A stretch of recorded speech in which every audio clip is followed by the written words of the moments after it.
Hello and welcome to Read by Hywel.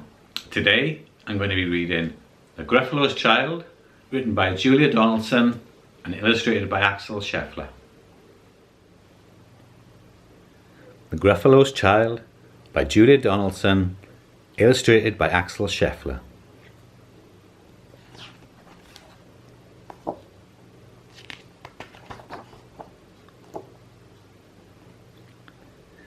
The Gruffalo said that no Gruffalo should ever set foot in the deep dark wood. Why not? Why not? Because if you do, the big bad mouse will be after you. I met him once, said the Gruffalo.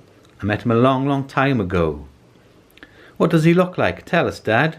Is he terribly big and terribly bad?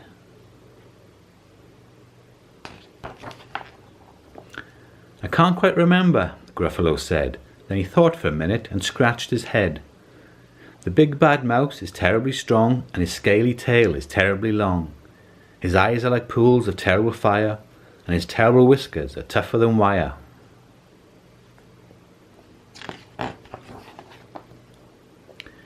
One snowy night, when the Gruffalo snored, the Gruffalo's child was feeling bored. The Gruffalo's child was feeling brave, so she tiptoed out of the Gruffalo cave. The snow fell fast and the wind blew wild. Into the wood went the Gruffalo's child.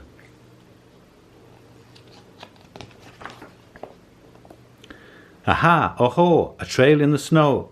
Whose is this trail, and where does it go? A tail poked out of a log pile house. Could this be the tail of the big bad mouse?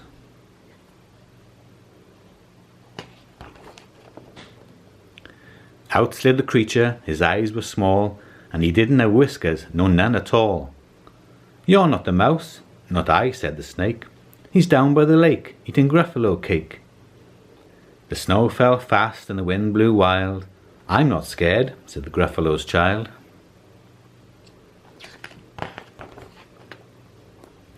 Aha, oh-ho, marks in the snow. Whose are these claw marks? Where do they go? Two eyes gleamed out of a treetop house. Could these be the eyes of the big bad mouse?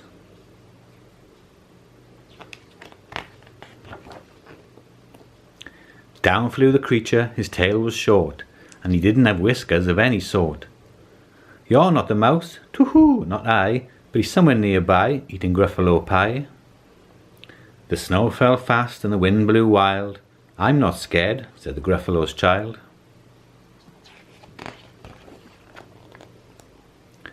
Aha, oh-ho, a track in the snow. Whose is this track, and where does it go?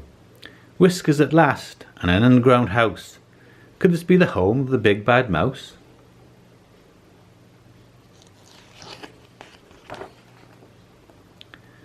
Out slunk the creature, his eyes weren't fiery, his tail wasn't scaly, his whiskers weren't wiry.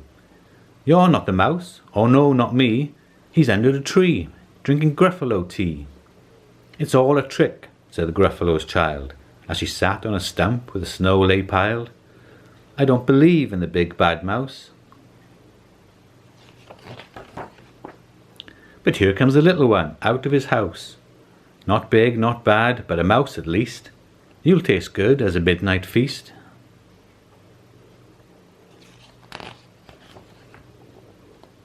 Wait, said the mouse, before you eat, there's a friend of mine that you ought to meet. If you let me hop onto a hazel twig, I'll beckon my friend so bad and big. The Gruffalo's child unclenched her fist. The big bad mouse, so he does exist. The mouse hopped into the hazel tree. He beckoned then said, just wait and see.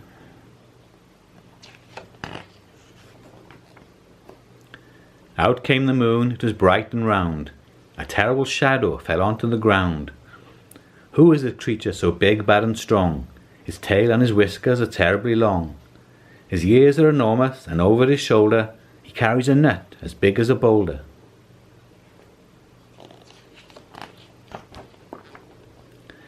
The big bad mouse, yelled the Gruffalo's child.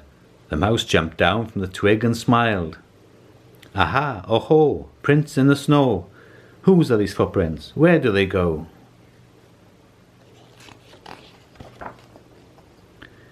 The footprints led to the Gruffalo cave, where the Gruffalo's child was a bit less brave. The Gruffalo's child was a bit less bored, and the Gruffalo snored and snored and snored.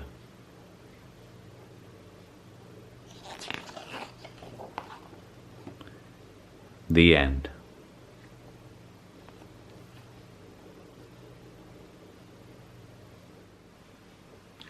Thanks for watching, and if you enjoyed that book, please subscribe for future stories.